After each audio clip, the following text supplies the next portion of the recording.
நெல்லை மாவட்டம் ராமையன்பட்டியில் துர்நாற்றம் வீசும் விலங்கு உணவு தயாரிப்பு நிறுவனத்தை மூட வலியுறுத்தி பொதுமக்கள் போராட்டத்தில் ஈடுபட்டனர். நெல்லை ராமையன்பட்டியில் மாநகராட்சி குப்பை கிடங்கில் செயல்பட்டு வரும் விலங்கு உணவு தயாரிப்பு நிறுவனத்தில் இருந்து கடும் துர்நாற்றம் வீசுவதாக குற்றச்சாட்டு எழுந்த நிலையில் பொதுமக்கள் போராட்டத்தில் ஈடுபட்டனர்.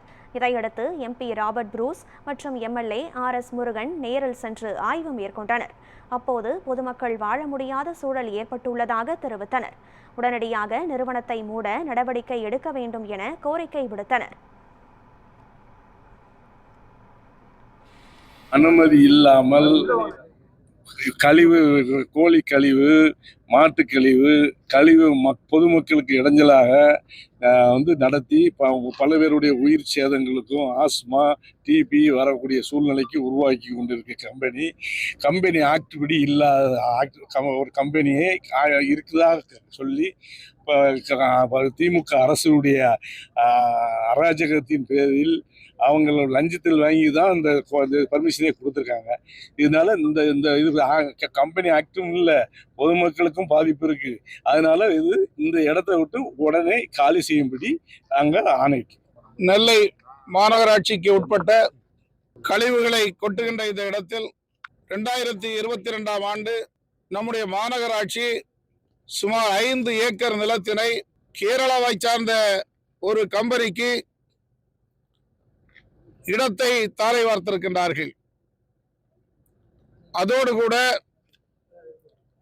இங்கே தமிழ்நாடு, கேரளா போன்ற இடங்களிலிருந்து கோழி கழிவுகள், மாட்டு கழிவுகள் அத்தனையும் கொண்டு வந்து அதை மாட்டு தீவனமாக மாற்றுகின்ற தொழிற்சாலை என்ற பெயரில் இங்கே கொண்டு வந்து அதை அரைப்பதன் மூலம் இந்த பகுதியில் இருக்கின்ற மக்கள் யாரும் உயிர் வாழ முடியாத அளவிற்கு மிகப்பெரிய பிண வாடை அடித்துக் கொண்டிருக்கின்றது.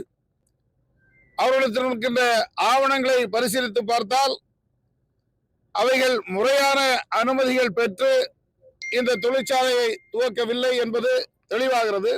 எனவே நாங்கள் இருவரும் சேர்ந்து இந்த பகுதி மக்களுடைய, நம்முடைய மாவட்டத்து மக்களுடைய வாழ்வாதாரத்திற்காக உடனடியாக இந்த தொழிற்சாலையை மூட வேண்டும் என்று உரிமையாளரிடம் கோரிக்கை வைத்திருக்கின்றோம். மாவட்ட ஆட்சித்தலைவரிடம் பேசியிருக்கின்றோம்.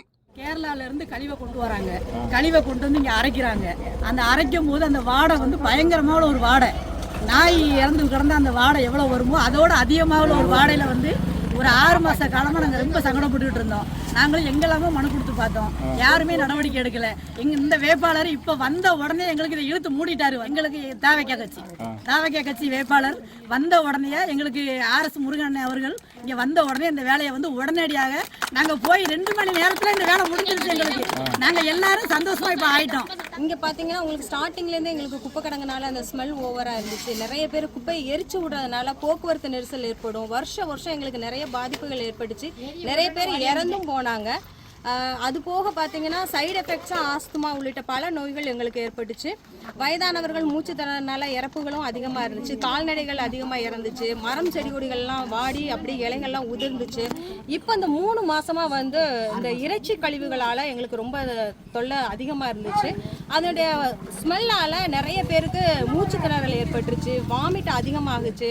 பிறந்த குழந்தைங்களை வச்சுக்கிட்டு இங்கே இருக்க முடியாமல் நிறைய பேர் கஷ்டப்பட்டாங்க. எந்த ஒரு விசேஷங்களும் எங்களால் நடத்த முடியல. ஏன்னா ஃபுட் பாய்சன்ஸ் அதிகமாகுது, காற்று மாசு அதிகமாக இருந்துச்சு. சமீபத்தில் வெற்றி பெற்ற இந்த வேட்பாளர்கள் RS முருகன் அவர்கள் இன்னைக்கு உடனே பார்த்து எங்களுக்கு உடனே அதை இழுத்து மூடுறதுக்கான ஆர்டர் கொடுத்துருக்காங்க. ரொம்ப சந்தோஷம். தமிழக முதல்வர் அவர்கள் விஜய் அவர்களுக்கும் எங்களுடைய நன்றி.